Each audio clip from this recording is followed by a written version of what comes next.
Hi everyone, welcome to day 29 of my 30-day affirmation challenge.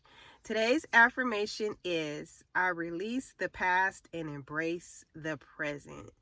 Now this affirmation for me is a really personal one. They're all personal, but this one right here, uh I can say that one of the things from my past, one of the issues that I've been dealing with from my past, I am over that obstacle, that hump, that thing that was keeping me there. I say pretty much, I think it's been a year. I'm not angry. I'm not in that angry place anymore. I don't have like a physical reaction uh when I think about what has happened in the past. And this has to do with my toxic work environment that I was in back in 2020. And it had been toxic for years. I was waiting for them to change, and they never did. They never did. And when I finally decided it was time for me to leave, then I find out, I'm pregnant. And this was like the end of 2019, um, when I found out I was pregnant. And of course, that pregnancy ended at 33 weeks in 2020. And that that was a horrific time for me. It was horrific because um, I had an opportunity to leave, but I felt like, oh, I'm a married woman, so married people do what married people do. But I did not protect myself, and I ended up getting pregnant. It was very unplanned, and once I decided, okay, I can't leave, you know, during this time or whatever, because that job had really good insurance. It had really good insurance, so I was like, okay, I could stick it out. And then to find out that, oh, this pregnancy there's gonna be a lot of issues. So yeah, that anger that I had for that environment that I allowed myself to stay in, because I was mad at myself, I was mad at the job and the people. It was a lot. It was a lot. So I can honestly say that that is in the past, and I'm embracing the present.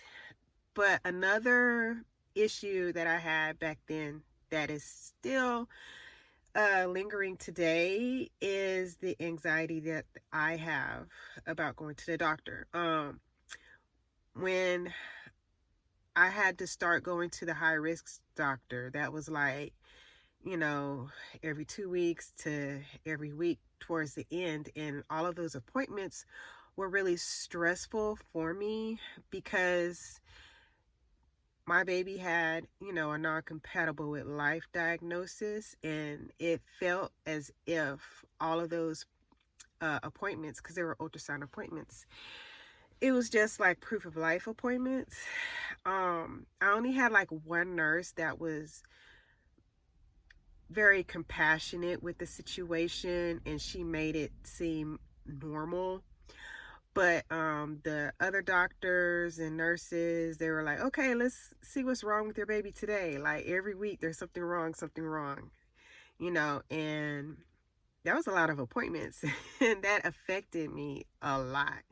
And then like after um the baby passed and I had to go get induced a week later, um my experience getting checked in, um they weren't aware. I had to we had to let them know that, hey, the baby died, there's not going to be no insurance or whatever, because oh, what's the insurance for the baby and stuff like that. So that, and then like um walking past the rooms to get to my room, and you hear the monitors, the heart monitors and stuff, and that was just like a blow.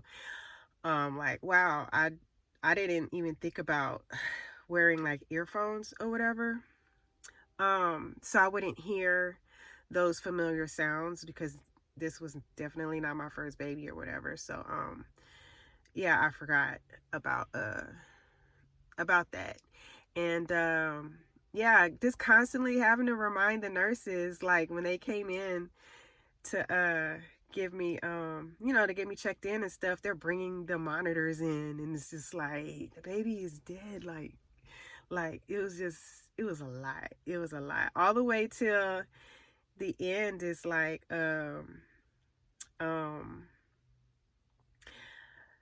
I kept getting like, oh, you're so strong, you're so strong, during the whole pregnancy with my regular doctor and the other doctors. But it's like, I'm so strong, but whenever I need something, it's like, oh no, you can't do this, you can't get that. Oh, I'm so sorry, I can't, let you off of work earlier.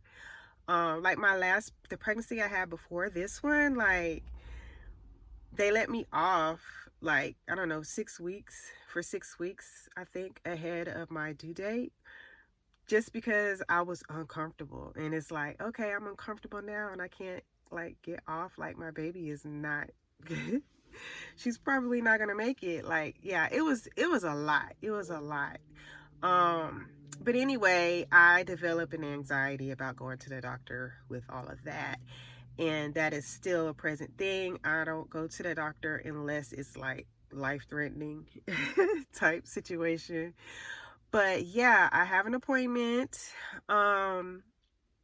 Friday, and my husband kind of pushed me into doing this because he was like, all these years passed and you haven't gone and get a checkup yet. So a lot of things for me, if I am apprehensive about doing something, I just have to jump in and do it. Like, just jump in and do it, don't even think about it type thing. So I'm going to be handling my anxiety around going to the doctor, and we're ripping the band-aid off, and we're going to the doctor to get my little checkup, on Friday. And I am letting all of that anxiety that I have around going to the doctor in the past, and we're going to be looking forward. We're going to be embracing the present. And yeah, so thank you all for watching.